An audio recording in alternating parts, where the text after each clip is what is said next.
Hi there, welcome to our channel. This time we will talk about a common question about empaths. Like, how do people become empaths? Here is the answer. There are numerous potential contributing factors.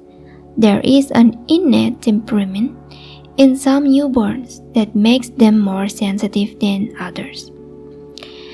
As soon as they emerge from the womb, you can actually see it.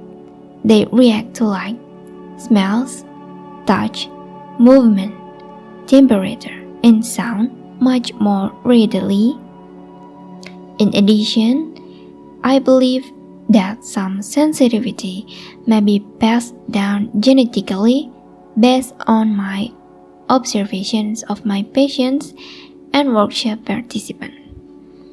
Children who are highly sensitive can inherit these qualities from both their mothers and fathers. Parenting additionally has an impact. Adult sensitivity levels can be impacted by childhood abuse or neglect. Many of the empaths I have worked with were either raised by alcoholic, depressed, or narcissist parents, or had early trauma, like emotional or physical abuse. The normal healthy defense is that a child with nurturing parents develops could potentially be worn down by this. Due to their upbringing, these kids frequently don't feel seen by their families, and they also frequently feel invisible in a larger society that doesn't place a high value on empathy. However, empaths have never developed the same mechanism for coping with stress as others have. In this regard, we are unique. We have a very low threshold for sensory overload. So, even a negative stimulus like an angry person, a crowd, noise, or bright light can agitate us. So, what area of life does empathy affect? Empathy itself can exist in the following areas of daily life, such as health. Many of empaths who attend the workshop and come to the workshop as patients feel overburdened, worn out, and downright exhausted before they learn useful techniques to help them deal with their sensitivities. Agoraphobia, fibromyalgia, chronic fatigue, allergies, migraines, and adrenal fatigue, which is a type of burnout, are among the conditions that have frequently been identified in them. They could go through emotional ups and downs like anxiety, depressions, or panic attacks. In our other video, we have go over each of these subjects. Dependency as a means of numbing their sensitivities. Some empaths develop addictions to substances such as food, sex, shopping, or other activities. Due to some empaths' unintentional use of food as a form of self-grounding, overeating is a common problem. Empaths are prone to weight gain because the extra fat shields them from the harmful energy. Healthy coping techniques will be discussed in our other video. Love, lust, and sexual relations of the empath unknowingly engaging with toxic partners increases the risk of anxiety, depression, or illness in empaths. They are far too prone to opening their hearts to narcissists and other unavailable individuals. Empaths are loving people who frequently don't find others to be in the same vein. They also take on their partner's stress and emotions, such as anger or depressions, just by interacting with them, as well as during romantic interactions, which is a particularly vulnerable time.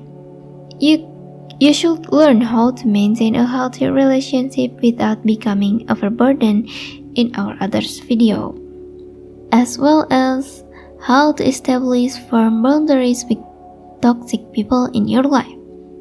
Parenting of empath. Empathic parents frequently experience extreme feelings of overwhelm and exhaustion from the demanding demands of raising children because they have a propensity to absorb their children's emotions and suffering. Parents who are empaths will learn techniques in many forms to stop them from doing this. Additionally, sensitive children may feel overpowered by their sensitivity. In order to support those kids in fostering their talents and thriving, their parents need to receive special education. Work life of the empaths. Energy vampires can make empaths feel depleted at work, but they may not know how to set boundaries to safeguard themselves. In our other video, empaths will learn how to calm down and refuel in a setting that might be overly stimulating or lack privacy. Empaths also have high sensitivity levels that can make them more intuitive, able to sense other people's energy, and receptive to premonitions, animal communication, and potent dreams. We will examine how they can be groundedly empowered by these abilities in others video. Both benefits and difficulties come with being an empath. Common benefits then can be valued with the empathy. Our sensitivities have given us many blessings over the years, and we should thankful for them. I adore having a keen intuition, sensing the energy currents around me, reading people, and enjoying the richness of being so receptive to life and the natural world. We empaths have a lot of wonderful qualities. We are compassionate people. We are compassionate people with a strong inclination to lend a hand to those who are less fortunate or in need. We are idealists and dreamers, along with being passionate, deep, and creative. We are also in touch with our emotions, kind, and able to see the big picture. We can respect one another's emotions and develop enduring friendship and relationship. We have spirituality, intuition, and energy sensing abilities. We have a unique appreciation for nature and feel at home in it. We are drawn to the plants, forests, gardens, and water found in nature. Water gives us energy whether we are bathing in warm like water or living near an ocean or a river. We might also share a deep intuitive connection with our animal companions. We frequently communicate with them in human terms and may get involved in animal rescue or animal communications. The common challenge, being an empath. Once you learn to manage the difficulties of being an empath and develop better coping mechanisms, you will truly benefit from all the advantage. The following are some of the typical issues you may encounter with your partners and workshop attendees, such as getting too stimulated, or taking on other people's stress and unfavorable attitudes. You can also extensively feeling things and suffering from social and emotional hangovers. You can also sensing loneliness and isolations. Because the world seems so big, you might isolate yourself or keep people at a distance. You might come off as distant to others as a result. You might be overly cautious when checking to see if your surroundings are secure, which other people might interpret as a warning to stay away, like many empaths. Additionally, you might freeze in the presence of fake people, which can come off as distance, but this is undoubtedly a defense mechanism.